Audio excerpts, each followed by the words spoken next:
Safe and sound at home again, let the waters roar, Jack. Safe and sound at home again, let the waters roar, Jack. Long we've tossed on the rolling main, now we're safe ashore, Jack. Don't forget your old shipmate, folly, rolly, rolly, rolly, ride-o.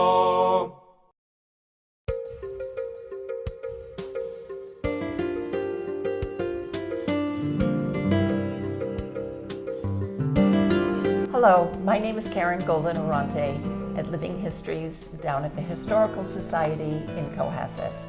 This morning I am with Dr. Edward F. Woods, who was born in Cohasset in 1920, and we looked this morning and the population in Cohasset in 1920 was 2,639. Was it really? My gracious. It's double, compared right? to today, which is 8,100 Oh, plus. is it? Yes, Really? so it's gotten a bit bigger. I have had the opportunity to listen to 96 years of your stories. Oh, my gracious. Yes, I know. They've been fascinating to Yeah. listen to. We call it 69 years. 69 years. That's good. Yes. So you lived in Cohasset. Your parents lived in Cohasset. They were introduced to Cohasset by Joseph Wilcott, which we know his family has been in Cohasset since the 1700s. Really? And you were born right down here at 185 South Main Street. I was born in the MGH. Right, and then Yeah. but you grew up here on South Main Street. You went to school at the Joseph Osgood Boy, it's nice to know. and the Ripley Road School. Yes. All this history about it, I'd forgotten completely. No. So what was fascinating, though, is listening to your story. You grew up here, but then you went off to Tabor in Marion, Massachusetts, which... Well, I did a few things before that. Oh, could you tell us a little bit? Sure. Yeah. We as you say, we did all those things there. But when I was 14, that family moved to Eagle Hill in Plymouth, which was 16 miles out of town, and the school bus was an hour picking up people because they would go via Manamet and around the shore, and I think there were only 2 or 3 people there, so we had an empty bus until the environs of Plymouth. We were down in the woods. We tried to keep it woods in the woods, and it lasted pretty well until my father died and my mother died, and we had what to do with the place. But one of the interesting things is that the land protruded into a pond, Great Herring Pond, which is about a mile and a half long, on which I used to practice rowing in between competitions. And Is that where you first started rowing then, was in Great Pond, well, Great Herring? No. I was just keeping. I was on the land protruded into the pond, and there was a marvelous point. It was a point, promontory, and my father used to get down from Harvard. He was class of '98 there, and he would go down weekends shooting ducks. And by the time I showed up, all we could do was shoot them. We didn't have the opportunity to have live decoys at that time, which was just a detriment to those of us who were interested in the shooting the wildfowl. And the geese upon the pond would there. But anyway, he would come down to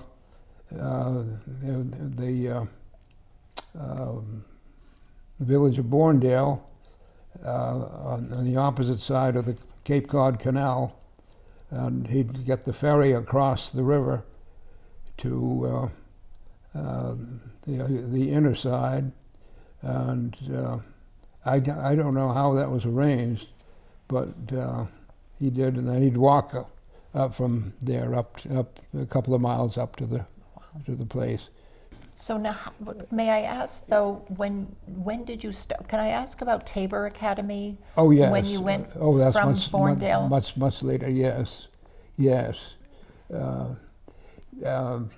We were going to the Plymouth schools, and my father thought that perhaps it was time for a little more vivid education. But anyway, we started off there at Tabor, and I, as my father recognized, was not a student, and they tried very hard to bring me along, and my French went from failing to a -D the first year.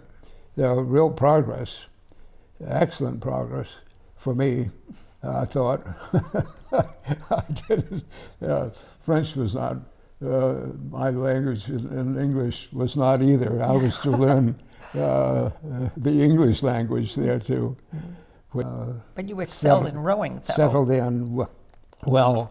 I was the football in the fall and on the rowing machines in the winter, and I don't know why. I think they thought I'd turn into a coxswain because I was very small,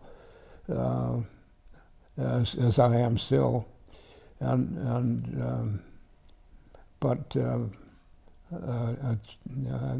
I wound up in the various bow seats, which involved less weight and so on. So we did row for 3 years down there. And do you want some rowing?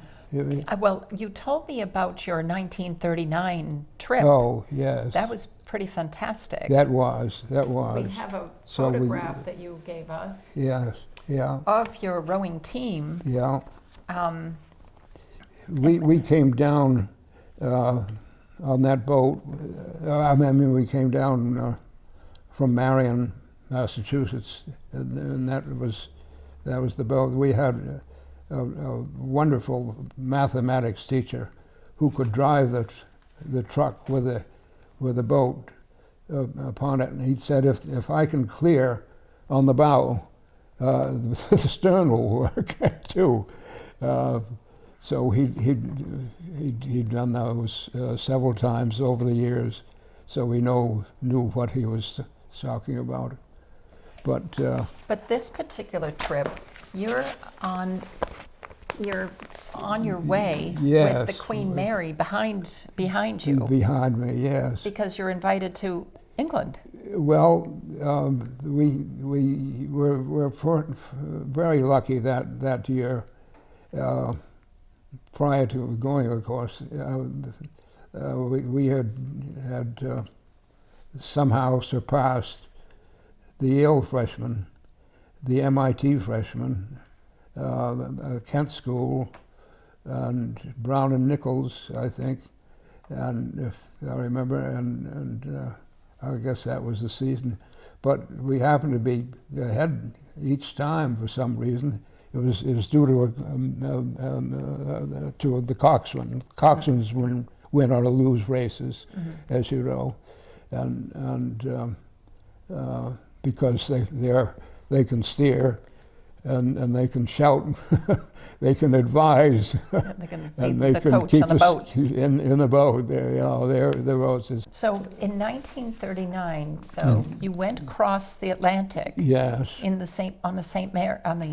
Well, Queen Mary. the reason that we were going is that we'd been successful thus For all far this, on yeah. this side, Yeah. and it decided that perhaps we should go. You were so successful here, and then you continued your success. Well, we weren't continuing. We landed on the other side, and we stayed at a school over there, and we went absolutely downhill. Someone had presented us with a new set of oars, and we couldn't manage to work them very well. They were just rods sticking out of the side of the boat as far as we knew, and we couldn't adjust to those oars, and so we competed with the school we were at over there, and they just creamed us. Of course, we were discouraged. The coach was discouraged, and the headmaster, who'd the success, considering the success we had already, thought he'd accompany us, and he said, "This is for the birds." I presume he said, and he said, "It's going to be unsuccessful." Then, the end of that week with this hosting school over there that we were at, we went down the river to Henley, and somehow, whether it was our stroke or our coxswain or whoever it was, said, "Why don't we try those old oars that have come with us by great luck?" Great luck. They were old oars, and our coach said, "If you should break them or one, you're out of the regatta, because you're not using the new oars anywhere near their potential." And we came back, and gosh, we all thought, "Gee, we're moving. For heaven's sake, why don't we hang out to those oars?" Yeah. So we did, and That was a good thing you did. and we were lucky. Yeah, very well. Yes, Let's yes. say how lucky you were, We were because we have a photograph of the winners of the 1939 regatta, which is pretty amazing. Yes, it was. And Yes, it was. But what I want to mention, though, while you were over there, there's another club over there, a very old club, Leander's. Yes, And that's where your pink bow tie comes from. And, it does.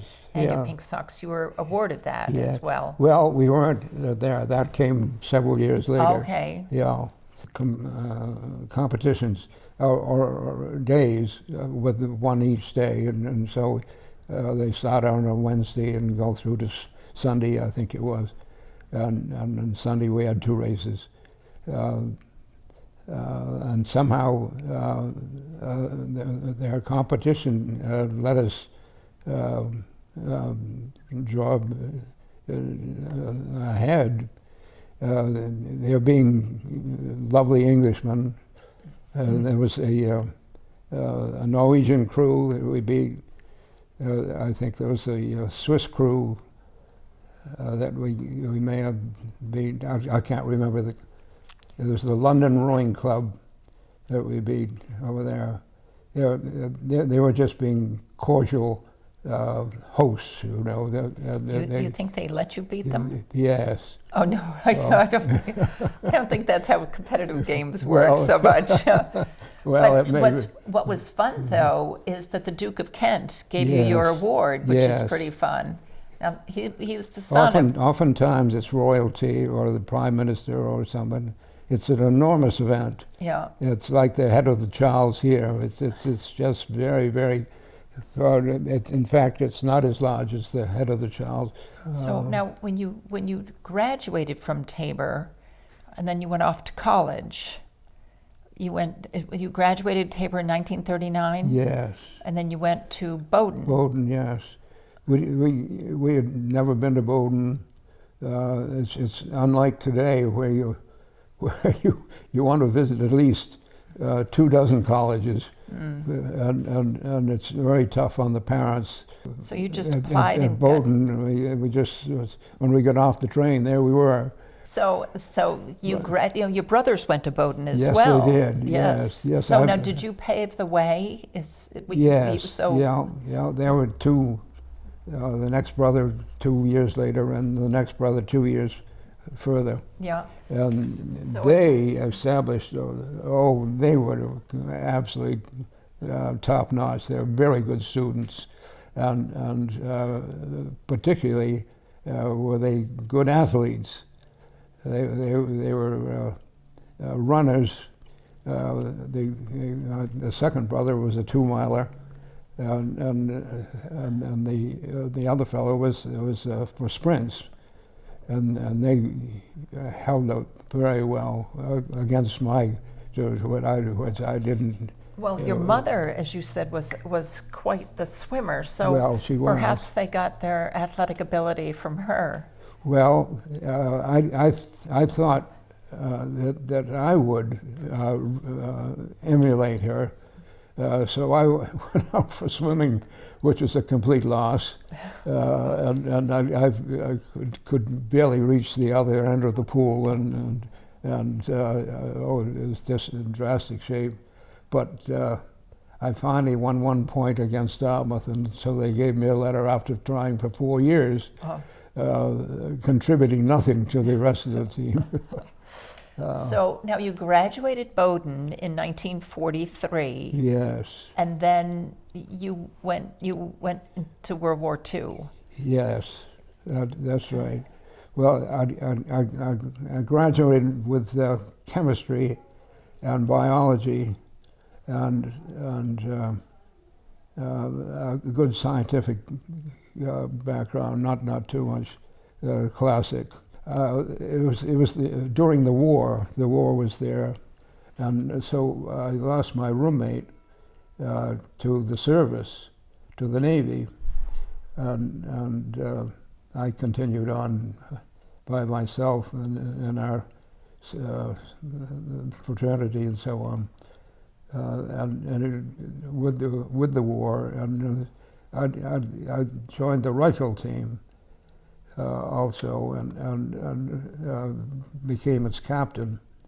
I think dating back to my father helping me hold the gun, and that was very fun. And we had, as captain, I arranged the trips. We competed with the Coast Guard Academy and MIT and various ways, and that enabled me to help a lot, work out the trips, which was fun. Now, when you went to Europe, for what area did you work in when you went off to the war in Europe? Well, that was the next step. They allowed me to graduate, as they say, and furthermore, my draft board allowed me to graduate. They said, you have a scientific background now, or will have, they said first. When I went in to see them as a junior or something in college by that time, and they said, why don't you stick it out and go summers and so on, which I did, 2 summers, and graduated in January. And we graduated on a Saturday, and it came on Monday morning. I left for Camp Devens, and one of the first jobs I had was peeling potatoes. So my chemistry and science helped me a lot. Actually, they told me how to hold the knife at the Camp Devens, and you peel it this way and you peel it that way and so on. But then they was shot off furthermore, subsequently to basic training, and before we knew it, I was on a transport. because they needed men abroad. So I landed up in with the Chemical Warfare Service, and we had I worked under a chemical officer for a year and a half or 2 years, I guess, in England, and we were attached to a fighter base on the east coast of England, and bracing to fill in holes and help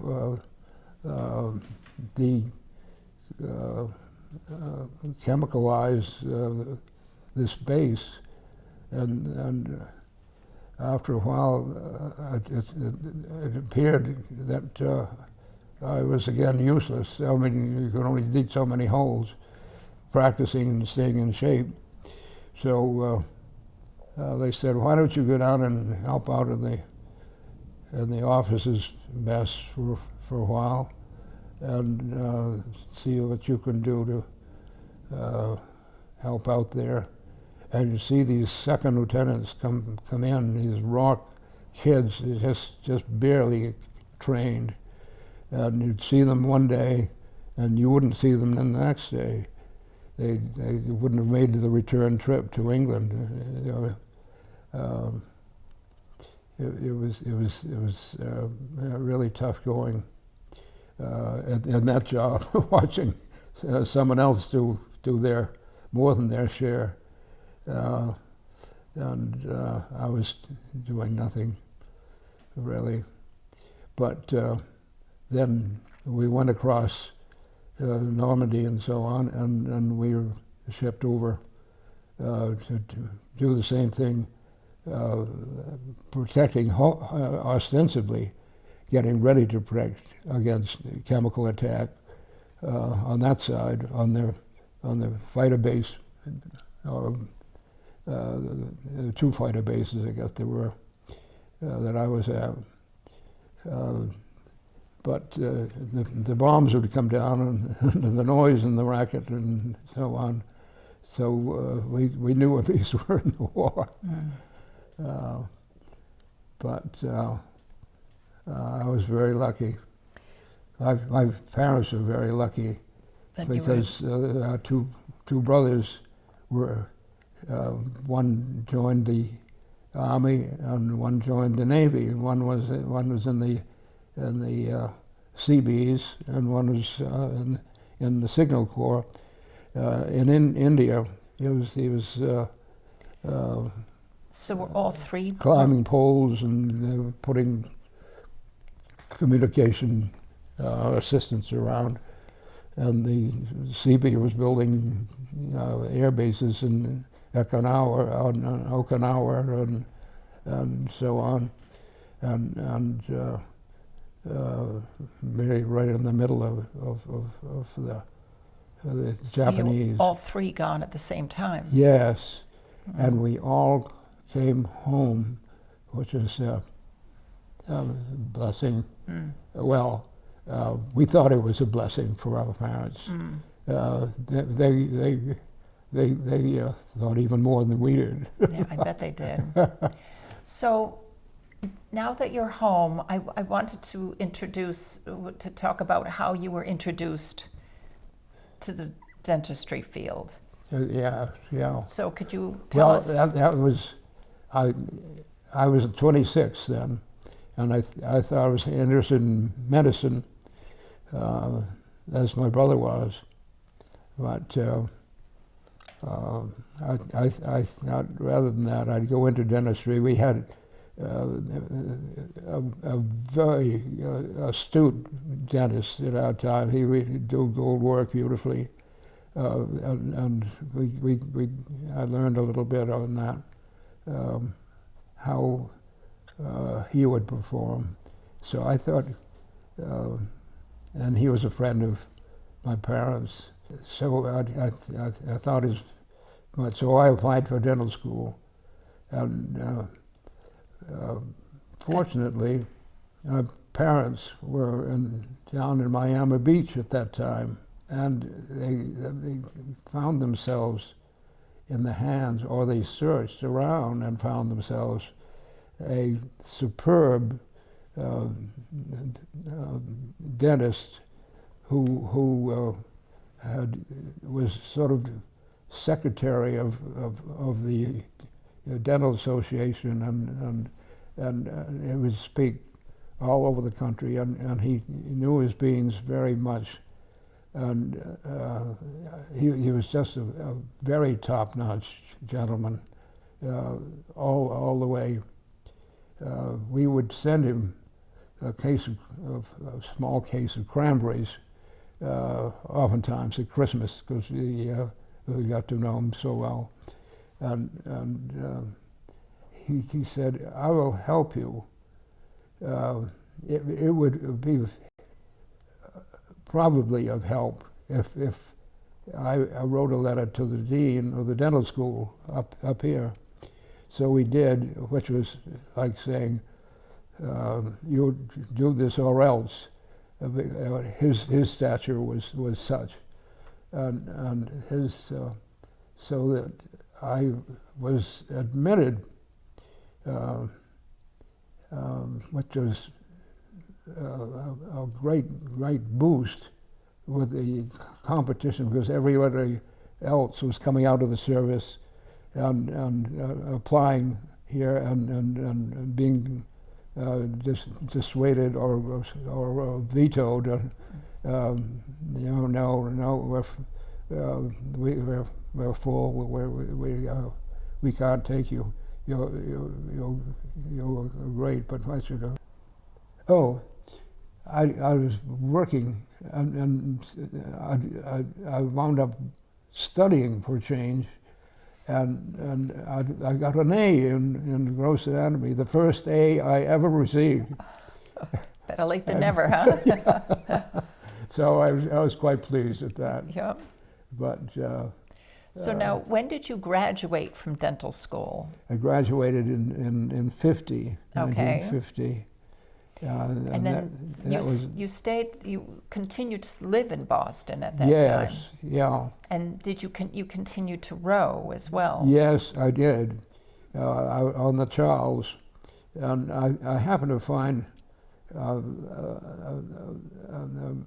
residence or a bed right behind the Union Boat Club. Right.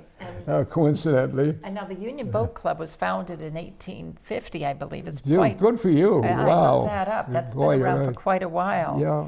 And I also looked up where you were living, which was the attic of Admiral Byrd. Oh my gosh, you know that? Yes, you told me that, and which was fascinating. So I have to tell you, so his father-in-law bought that brownstone for Admiral Byrd and his wife Marie Ames. I'll be down. And John Ames was a Boston industrialist, so he was quite wealthy and could afford to buy that beautiful townhome, isn't that which happened to be right across the street from the boathouse, which made it very easy for you to row every day. Which was yes, intention.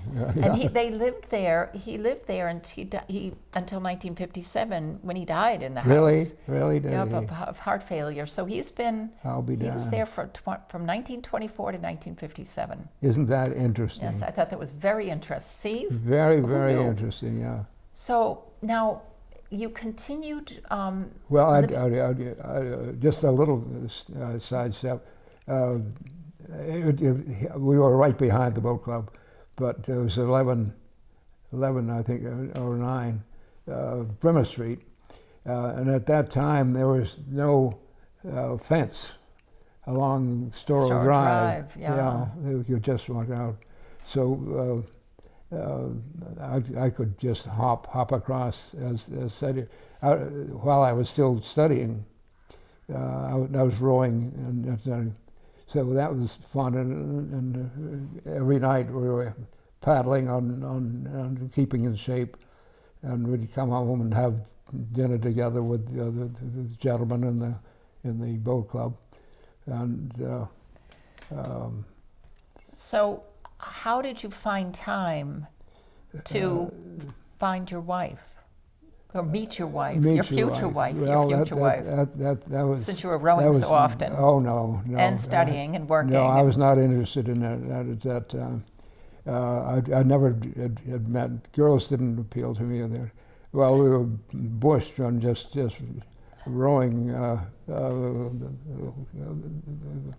couple of miles at night after studying, yeah. or before studying, and so girls were they way down the horizon. Down the list, you know. They weren't even on the list.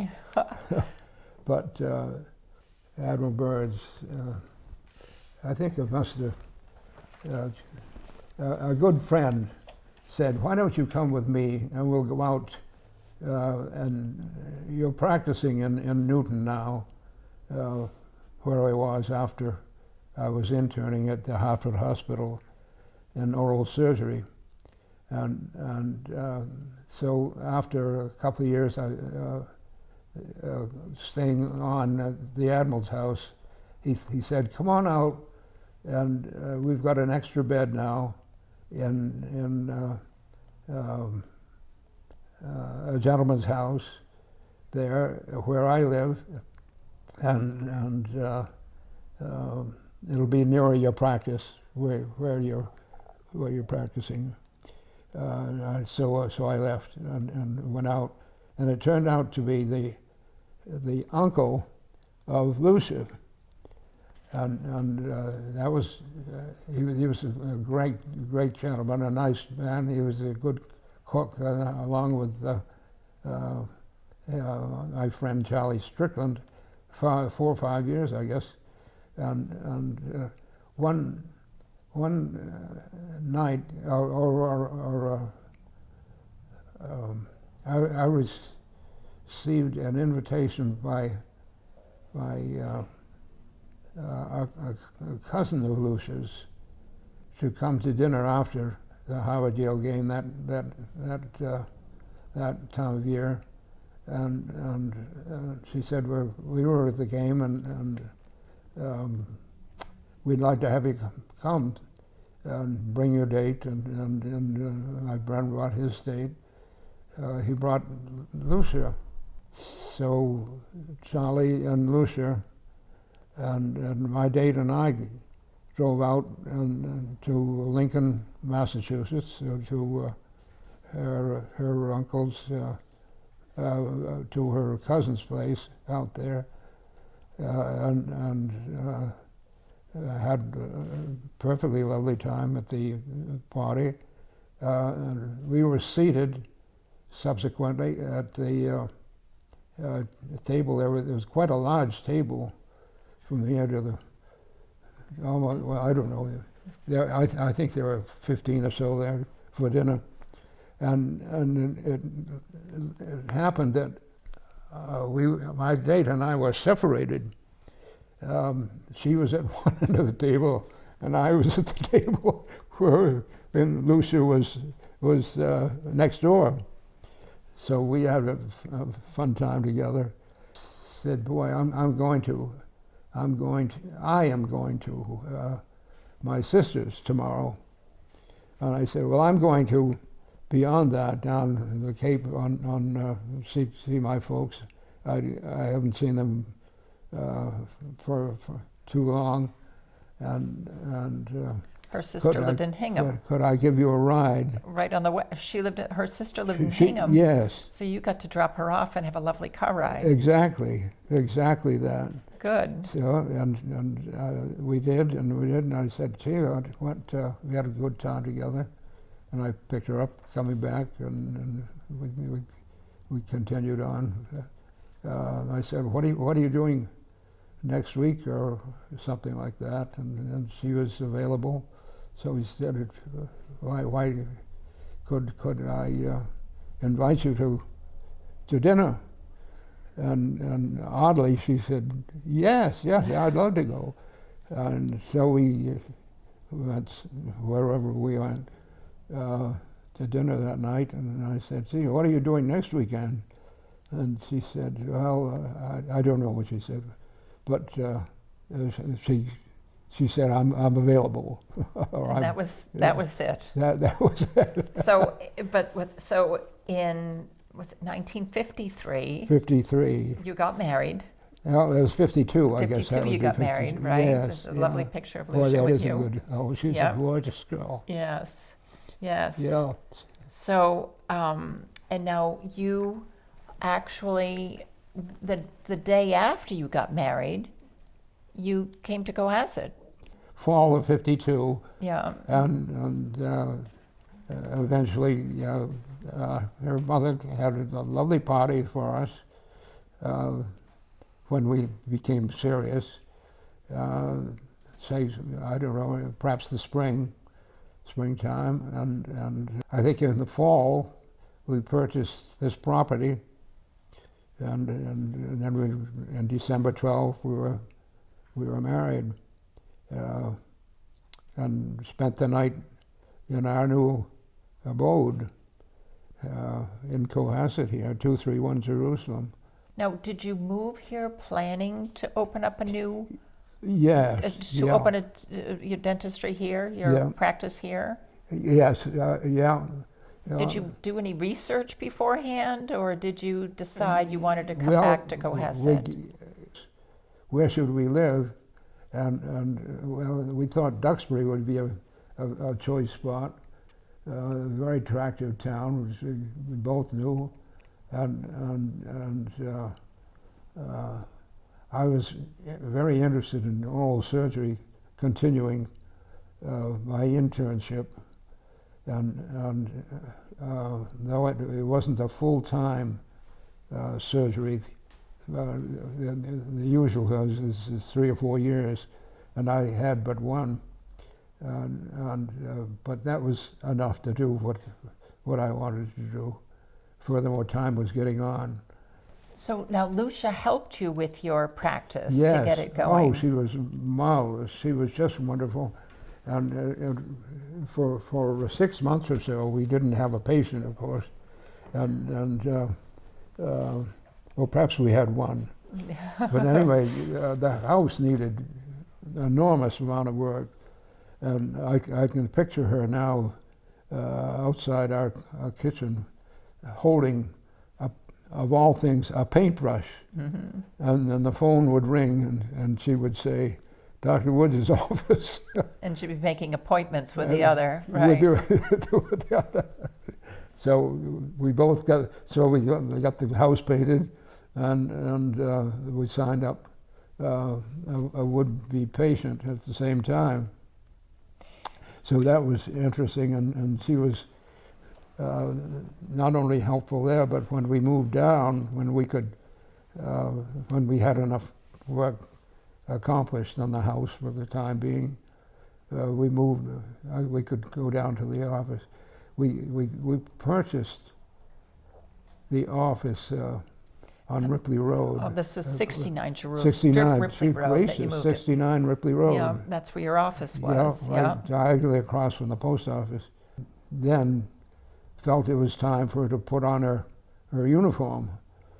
So she put down the paintbrush and Came to the office. Came to the office. Awesome. Yeah, she was just marvelous, with no experience at all. She became a very first-rate assistant.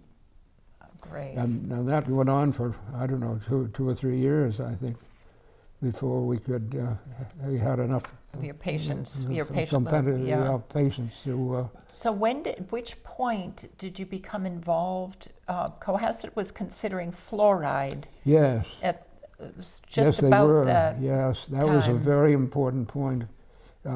They were, and we went to a town meeting very soon after we came down here, perhaps a year or so, and to really know what was going on, and we showed up along with a couple of other dentists at the time, and one of them made a fascinating speech on fluoride, pro-fluoride and of course, well, some of the other dentists may have, we chimed in, I guess, so that make it 100% behind it, and it passed. It was an enormous town meeting.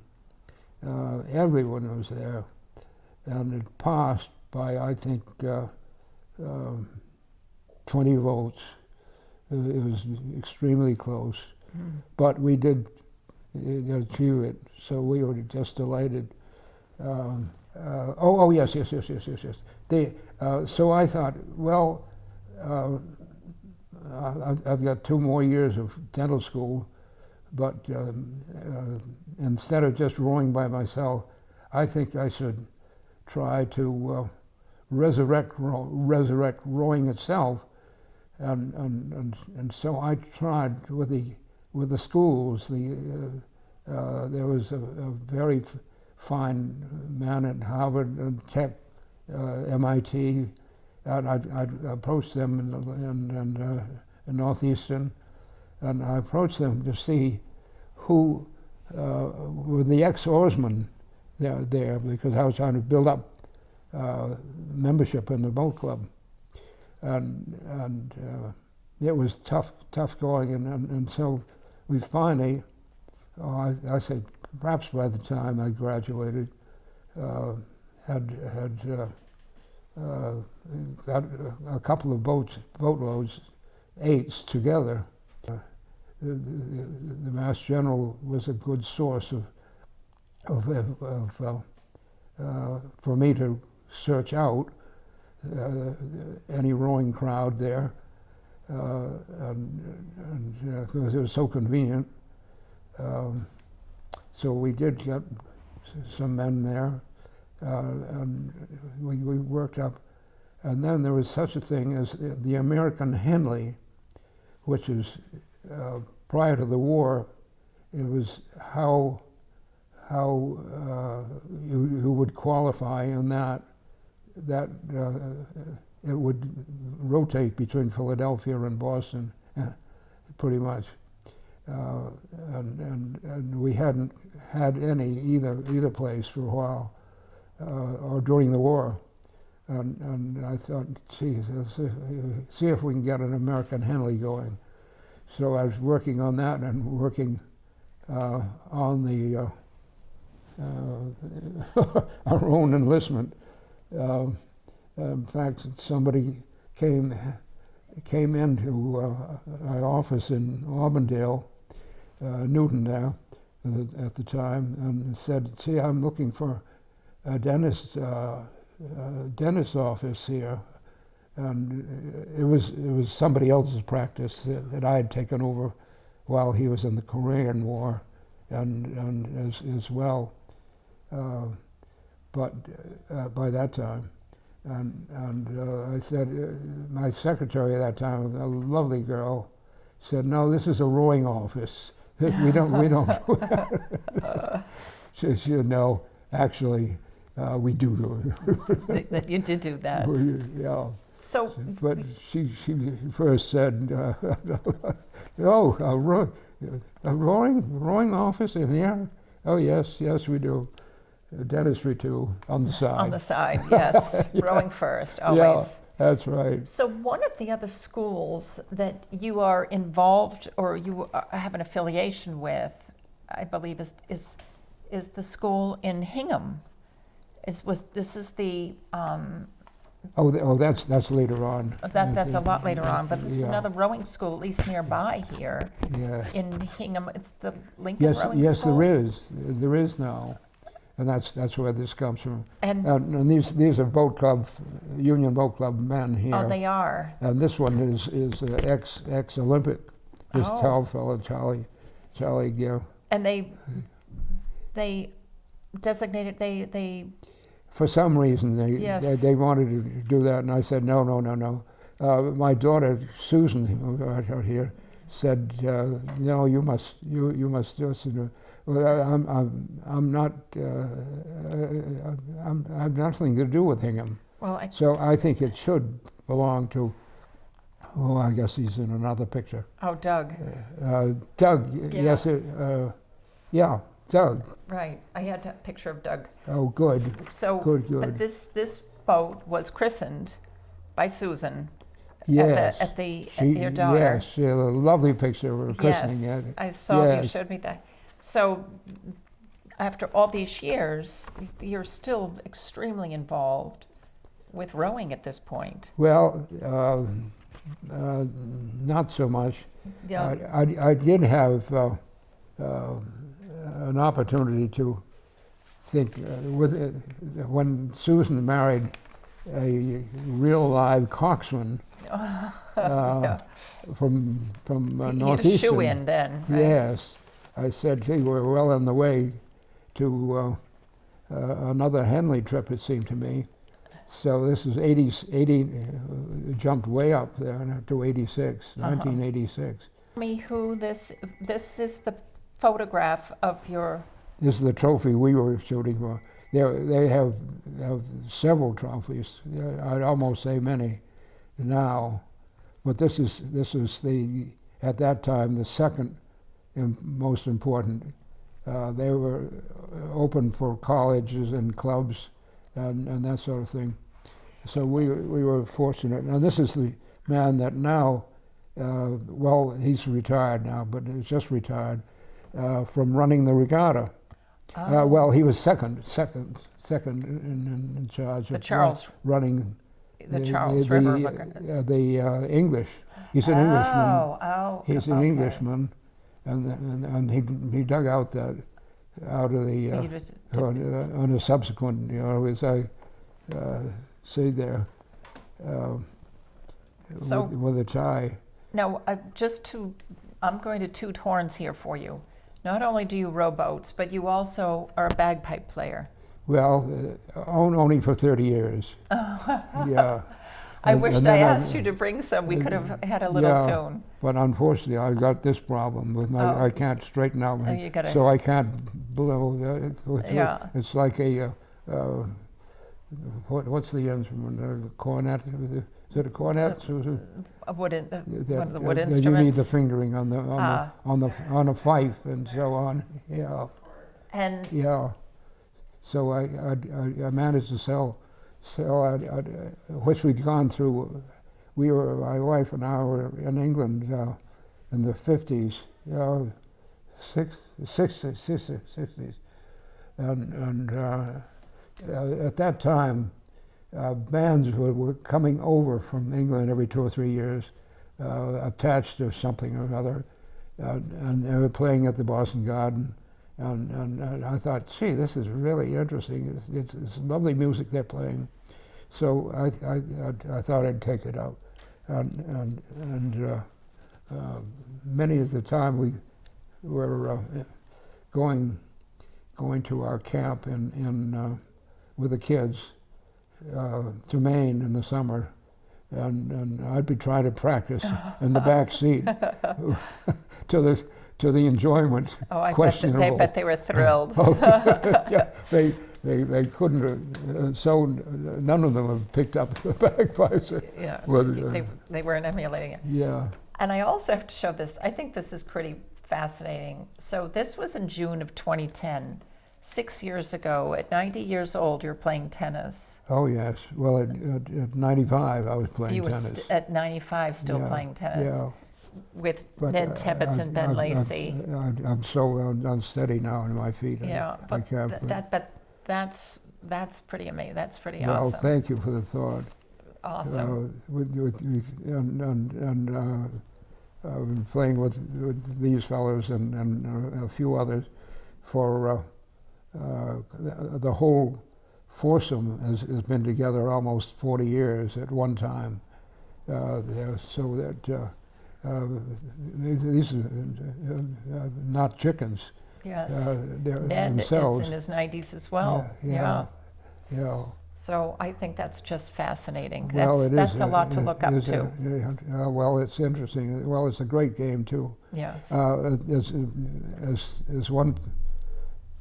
somebody once said, you gave up for rowing and took up to tennis, and So I haven't been rowing myself too much on the Charles, but on Eagle Hill, I was been practicing, and I had the single scull down there for I don't know, for 10 years or something. Wow. And because that was a good pond, it was flat, it's long enough for a mile and a half. So you get some exercise, you know, and stay in shape. Because I managed to pick up a couple of wristwatches in competition at Worcester, singles, and so I still have one of them. I don't know what has happened to the other one. Well, I have to say, though, I think one of the biggest secrets in a long life is the amount of activity Well, I think so you've too. displayed in yours, which I think Yeah. is really wonderful. And from your rowing to your Yeah, thank you. to your tennis, and Boy. I know you're very involved now with the old goats here in Cohasset. Yeah, not too Another- involved, another but group of- I joined them. Yes. Yeah, another group of great Yeah. men here. Yeah. Well, Dr. Woods, Well, I think I wonder. Oh, I brought something here. There's something I may have forgotten. okay. Well, I know you were almost everybody's dentist in town. That was. Oh no. Well, no. you had a lot of Cohasset Well, patients. I know that. we were shortly soon after we were married. No, it was quite a while after marriage, because there was a tennis camp called Tamarack that had an enormous fire. We would, not only Lucia and I would play, but Susan and the kids were taking lessons, and so it was a real loss for us. And we thought to ourselves, perhaps we should start a fund to rebuild this place. So we started. It was a $50,000 effort, and I just stumbled on some papers on it the other day. And where was Tamarack located? In New Hampshire. Yeah. I don't know, but someplace. In New Hampshire. I can't remember where. But it was a nice chap, was running it, Jack Kenny, and he was just wiped out almost. But he continued on, and he tried very hard to keep his tennis going, along with rebuilding this and refunding it, you know. Mm-hmm. And I got down here 50,000. I think I saw one figure that we wrote a letter to for people that he could use. Or we sent it. I don't know who. Mm-hmm. On it, but we felt we could do something worthwhile on that, and we did. We found somehow a chap named he ran for governor up there too, but his firm was Orr and Renault, and I think he was the Renault, if I remember correctly. But he was a lawyer, and he had a banking arrangement, so that we could say, please, if you could, chip in and send the check to this bank, mm-hmm. and he would handle it, or send it to him, I guess, whoever it was, and it was very worthwhile, and so I think we made. I can't remember how much. To revive the tennis camp. How long it went. Yeah. Yeah, but it was reviving, and he was working at tennis right through the construction and on that. We were very proud of that. What we're doing, we can't walk around too much, although I try to a mile and a half a day. What I miss out. Well, I see you out in your yard raking leaves, so Yeah, that's pretty amazing that you're out there doing Well, that. And by the way, it was raining drizzling that Was day, it? so Was that it? wasn't going to stop you from doing that Well, outdoor work. Yeah, that's right. And again, that's yet one more thing, We just to keep you going. One further thing is that in our field, we years ago put in a beach plum bush, and we've had questionable luck.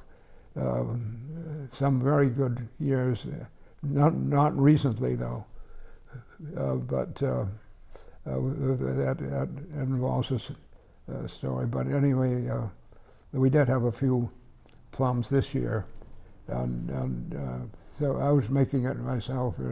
Your beach plum jam? So jam, yeah, sounds delicious. Nice.